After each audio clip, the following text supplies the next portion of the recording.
Inside America's Boardrooms, the informational show for board members and corporate secretaries. Brought to you with Knowledge Partners, NASDAQ, the Center for Audit Quality, and PwC. Along with content contributors Equilar, Meridian Compensation Partners, Wilson Sonsini Goodrich and Rosati, R.R. Donnelly, and the Society for Corporate Governance. Welcome to this edition of Inside America's Boardrooms. I'm TK Kerstetter, CEO of Boardroom Resources, and it's my pleasure to welcome you to the show. Today's show, we're going to talk about a number of things. We're going to talk about board composition, we're going to talk about diversity, and may jump around a little bit, but the reason we can do that is because of my guest. My guest is David Chun, the CEO and founder of Equilar. And Equilar is the leading provider of board intelligence solutions. In addition to that, they have been known for a lot of years for their compensation data. They supply executive comp data to companies, to investors, and it's really been helpful, particularly with Say on Pay being introduced. So David, you are one of the sponsors of our Investors Board Performance Review, where we bring in the world's largest institutional investors, proxy advisors, activists, and we ask them what boards are doing well, what they aren't doing well. So surprising to me is one of the main topics that they kept focusing on was board composition. And what they really strive for was to make sure that boards had people that understood the business. And from your travels to all the boards that you go to, have you found that that's been consistent, that composition is sort of the new kind of thing that everybody's worried about? Yeah. First, thank you, TK, for the opportunity to be back on the show here. But yes, getting back to your question, absolutely. And I was just at an event last week where the CEO of one of the major investors, who attended have attended your events, question was asked to him, said, hey, what is the big issue for next year, as they begin to start to engage with companies? And it's absolutely around board composition. And I was, recently with Dan Cooperman, who, a guest who's been on your show in the past, leading governance expert, former general counsel of Oracle and Apple, sits on the board of Molina Healthcare. And his quote was, you think about what happened after Enron, Sarbanes-Oxley, the focus was on the audit committee. After the financial crisis, the focus was on the comp committee with Dodd-Frank. And candidly, the focus really now is on the Nom-Gov committee, and the focus on specifically around the composition of the board. And I think with everything going on around shareholder engagement, more and more board members are being asked to go out and meet with investors, and investors want to hear directly from the board members, the level of engagement, their knowledge of the business, the knowledge of strategy. And so I think that trend will just continue to increase. Yeah, one of the things we heard back, from the investors is that engagement. It doesn't take long for them in that engagement to figure out if the board gets it. And that's why that one-on-one with them is so important, and I think we'll continue to see that. So one of the things that was interesting about those performance reviews was, particularly when we talked to BlackRock and to CalSTRS, they put an emphasis on PwC's recent study, and they wanted to talk about diversity. And PwC's study sort of had a tone, as you broke it down, between genders on what the opinions were. There was sort of a tone that males said that there weren't enough qualified candidates. Well, this always just creates a firestorm, And so people are questioning whether diversity is going to make any progress. I can tell you again from my board visits, there isn't a board that I don't visit that isn't sensitive to that their next director, in many cases, needs to be a woman. I would say 8 of the 10 that I visited had made that expression that we're working hard to do that. Yet you and I know that the progress isn't being made like everybody helps it. So again, in your travels, what do you see relative to this? And the other question I have for you, there's a lot of talk about gender. There's not a lot of talk about race or people of color, okay? I almost wonder, it almost feels like that category is being left behind. So I'm curious about both those things. What do you see in relative to diversity? Absolutely. With the launch of our new product, Board Edge, we're spending more time with companies, helping them identify candidates, and absolutely, all things being equal, they're trying to bring diversity in the boardroom, looking for more women, looking for more people of color. And getting back to the second part of your question about the focus around diversity has been heavily skewed towards women.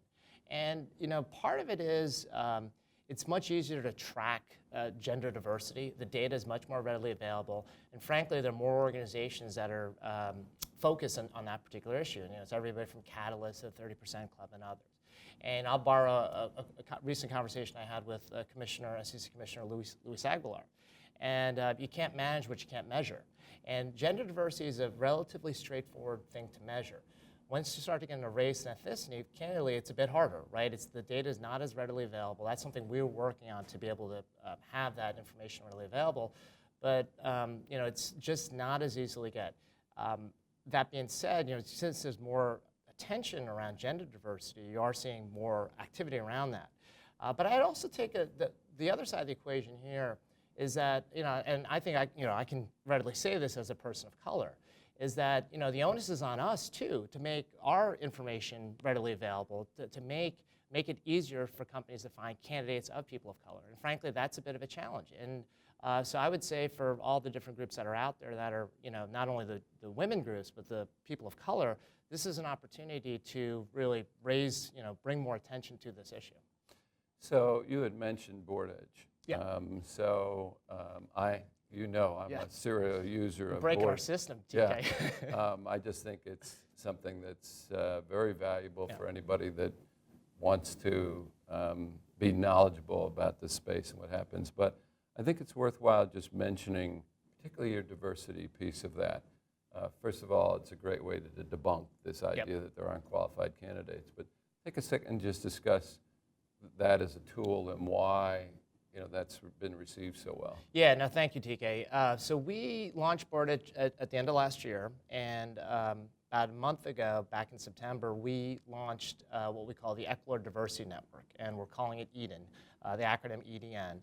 And what we have done is gone out and partnered with a number of the diversity groups that are out there. And this would be, 30% Club, Ascend, Catalyst, and others.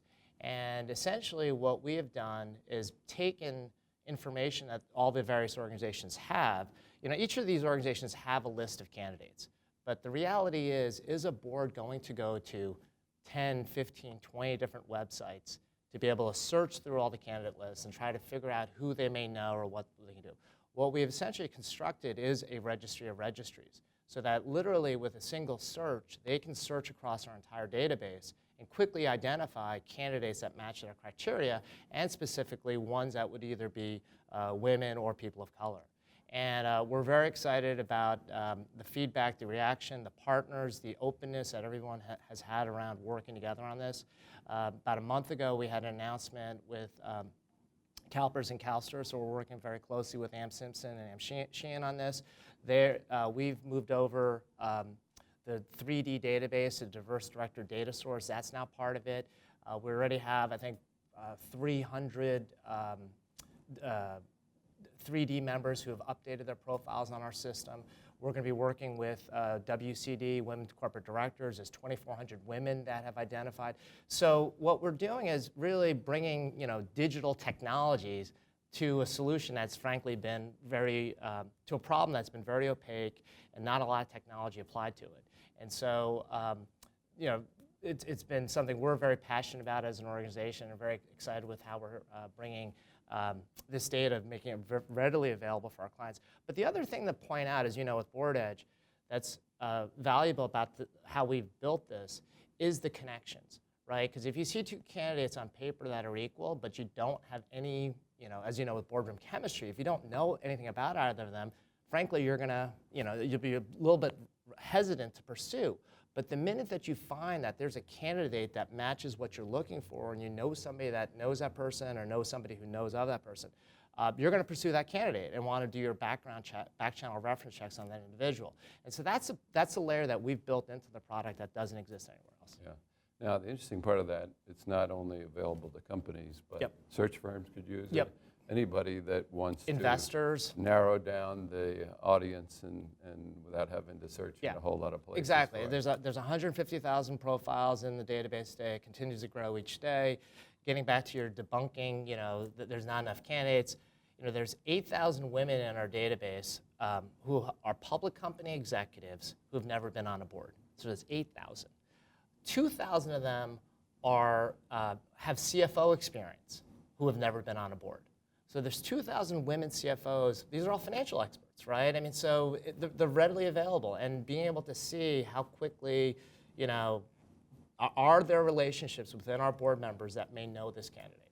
Well, you see that really in the mid cap and the small cap. The large cap, there's so much focus on their boards that I think their performance has certainly been better. Yeah. But you don't hear anything about the mid cap and small cap, and their representation for diversity is a lot worse. Yeah, you're absolutely right. And getting back to some of the statistics, we ran some of the numbers earlier this year. Looking at the entire Russell 3000, there are close to 700 companies that still do not have any women on their board. So, close to a quarter of the Russell 3000 do not have 0 women, not just 30%. We're talking 0, which I found a bit surprising. Yeah, we just riled up our audience with that statistic. Yeah. But David, I want to thank you for. It's always a pleasure to have you come on. Always good to update us on everything that's going on out there. So we appreciate that. And that will conclude this edition of Inside America's Boardrooms. We hope you enjoyed the show. We'll be back again next week when we take another look at a critical topic that will help you be a better board member or committee member. So we'll see you then. Join us again next week for Inside America's Boardrooms. Brought to you with Knowledge Partners, NASDAQ, the Center for Audit Quality, and PwC. Along with content contributors Equilar, Meridian Compensation Partners, Wilson Sonsini Goodrich and Rosati, R.R. Donnelly, and the Society for Corporate Governance.